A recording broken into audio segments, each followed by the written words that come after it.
Hello दोस्तों, VS online कक्षा में एक बार आपका पुनः स्वागत है। एस्टेट के जो फॉर्म है वो निकल चुके हैं और भरे जा रहे हैं, तो आप उसको फिल कर सकते हैं, जिसकी डेट 2 जनवरी, एग्ज़ाम डेट 2 जनवरी और 3 जनवरी है। साथ ही ग्राम सचिव के भी एग्ज़ाम आ चुके हैं, जिसके एग्ज़ाम 25, 26, 23 को है। और जो हिंदी का पोर्शन मैं करवा रहा था वो आपके ग्राम सचिव में और एस्टेट दोनों में ही रहेगा। तो देखिए, हम समास का जो हमने द्वंद्व समास कर चुके थे, अब हम द्विगु समास के बारे में जानेंगे। द्विगु समास किसे कहते हैं? जिस पद का प्रथम पद संख्यावाची, कौन सा? संख्यावाची हो, ये आपने ध्यान रखना है।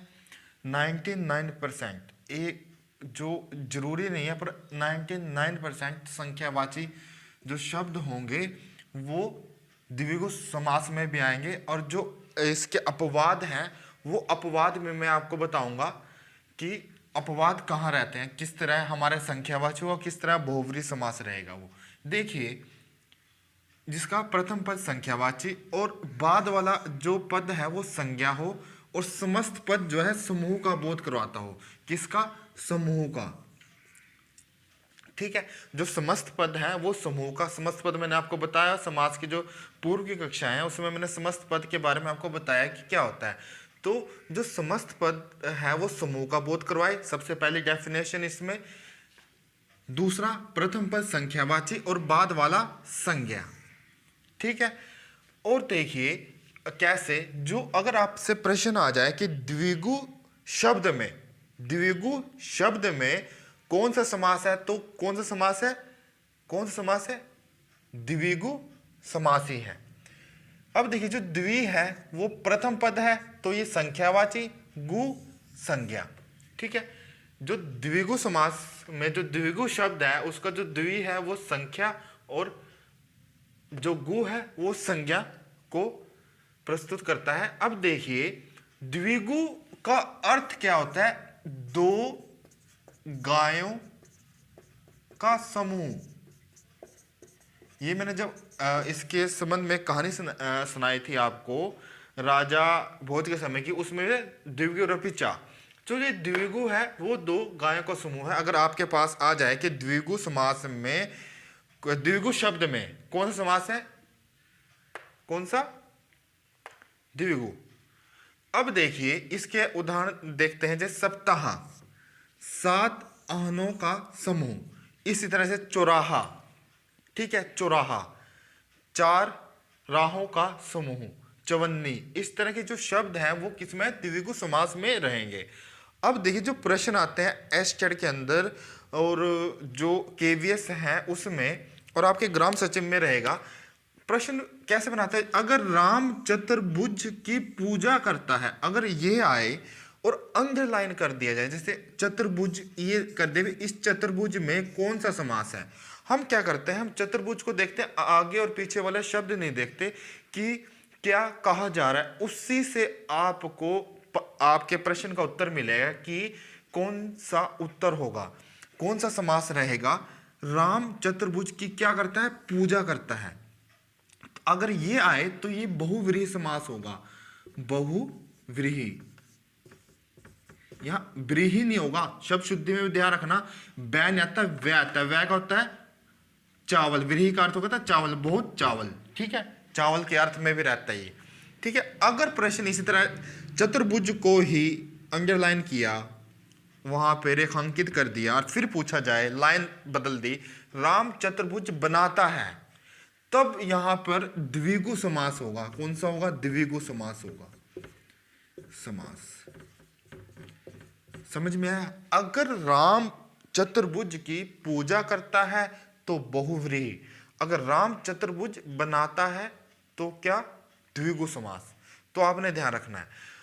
मैं इस समास में जो ये दिक्कतें रहती हैं, ये मैं बहुव्रीहि समास के साथ आपको जो है इसकी पूरी व्याख्या करूंगा, जिससे आपको ये समस्याएं नहीं रहेंगी। देखिए, सबसे बड़ी द्विगु समास में सबसे बड़ी समस्या क्या है कि हमें ये नहीं पता लगता कि अगर चतुर्भुज, अब यहाँ जैसे बहुव्रीहि क्यों हुआ, यहाँ द्विगु क्यों हुआ। अब देखिए, हमने द्विगु समास में जिसकी हम कल्पना कर सकें, जिसकी कल्पना करके हम उसको तोड़ सकें या उसको कुछ उसका निर्माण कर सकें, वो तो हमारा द्विगु समास में है, हमें कल्पना करनी है।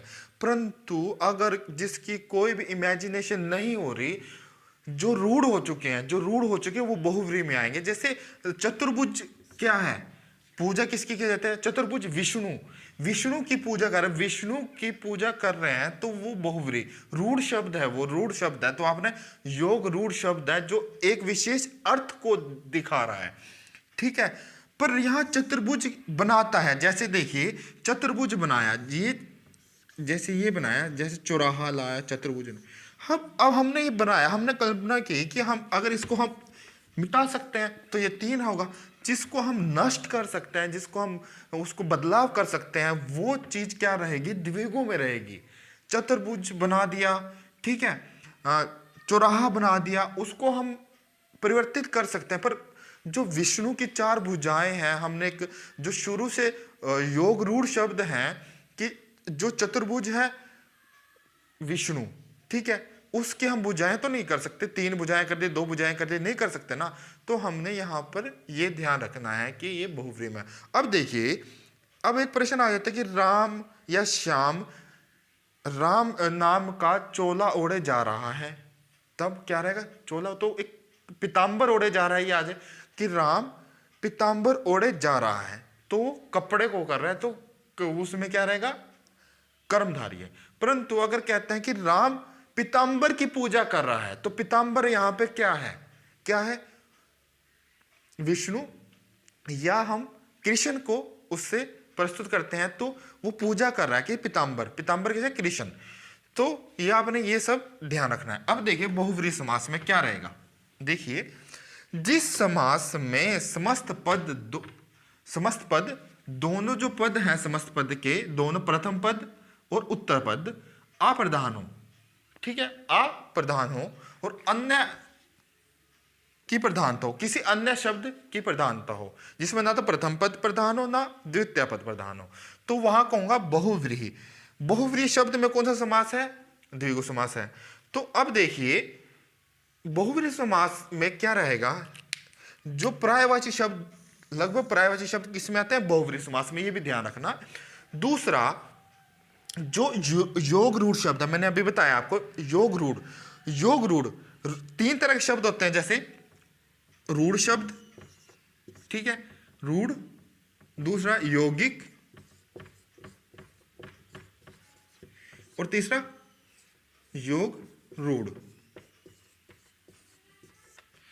ये जो 3 शब्द है, रचना के आधार पर, शब्दों के प्रकार, रचना के आधार पर, ठीक है, 3 होते हैं।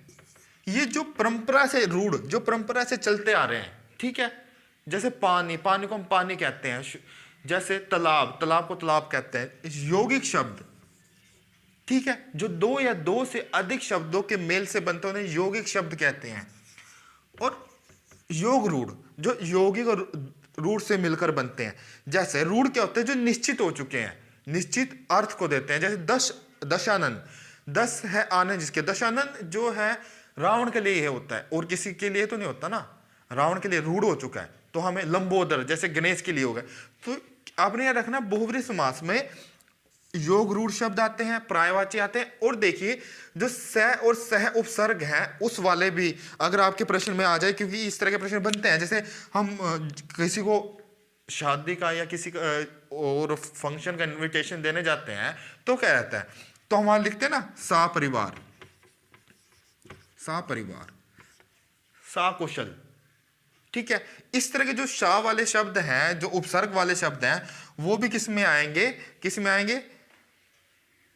बहुव्रीहि समास में। जैसे सा अनुज, सा अनुज, ठीक है, इस तरह के जो शब्द भी किसमें आएंगे? बहुव्रीहि समास में।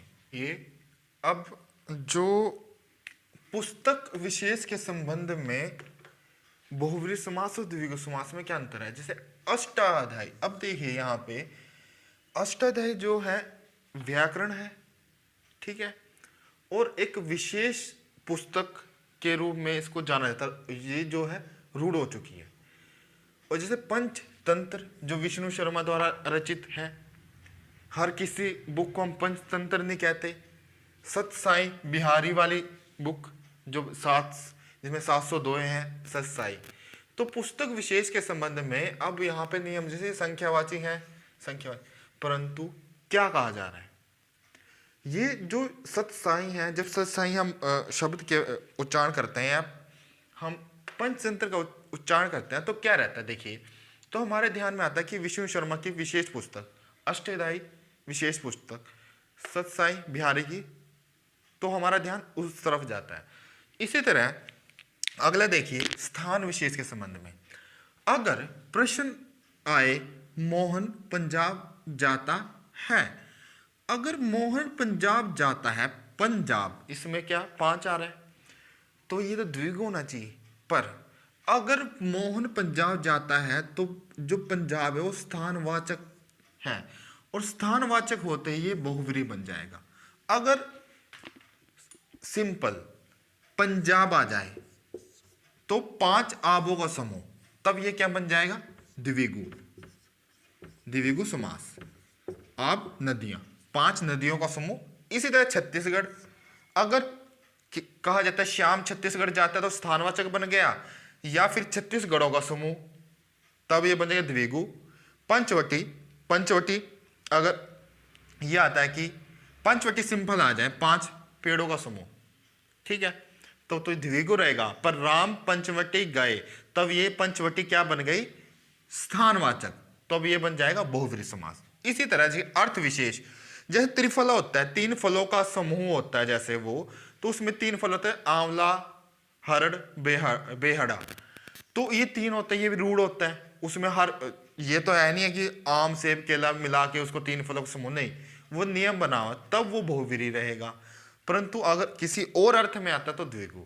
अगर तिरंगा है, तिरंगा 3 रंग है जिसमें, अब 3 रंग वाले जो झंडा है वो बहुत सारे देशों का है, परंतु जो कॉपीराइट माना जाता है तिरंगा हमारे देश के ही ध्वज को कहा जाता है, तब क्या बनेगा हमारा